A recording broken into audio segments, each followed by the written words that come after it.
ഉമ്മ പോലും മക്കളോട് പിണങ്ങിയിരിക്കും എത്ര ദിവസം? വാപ്പ പോലും മക്കളോട് പിണങ്ങിയിരിക്കും എത്ര ദിവസം?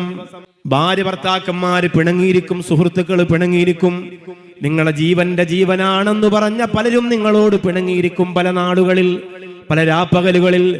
എന്നാൽ അല്ലാഹു റബ്ബുൽ ഇസ്സത്ത് മാലാഖമാരോട് പറയുന്നുണ്ട്, എന്റെ പ്രിയപ്പെട്ട അടിമ കരയുന്നുണ്ടോ എന്നൊന്ന് നോക്കുമോ? ഈ പാതിരാത്രിയിൽ എന്നോട് കൈനീട്ടിയിട്ട് എന്റെ പാപം പൊറുക്കണേ അല്ലാ എന്നെന്റെ അടിമ പറയുന്നുണ്ടോ എന്ന് നിങ്ങളൊന്ന് നോക്കണേ.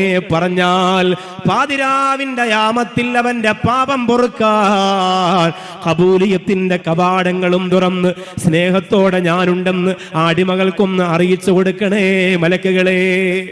പാതിരാത്രിയിൽ പൊട്ടിക്കരയുന്ന അടിമകൾ, തെറ്റ് ചെയ്തു പോയവർ, അള്ളാഹുവിനെ മറന്നവർ, താന്തോന്നികളായി പോയവർ, അള്ളാഹ് പറയുകയാണ് മലക്കുകളോട്, അവൻ കരയുകയാണോ, അവന്റെ കണ്ണ് നിറയുന്നുണ്ടോ എന്നൊന്ന് നോക്കണേ, അവന്റെ പാപങ്ങൾ ഞാൻ പുറത്തു കൊടുക്കുകയാണ്.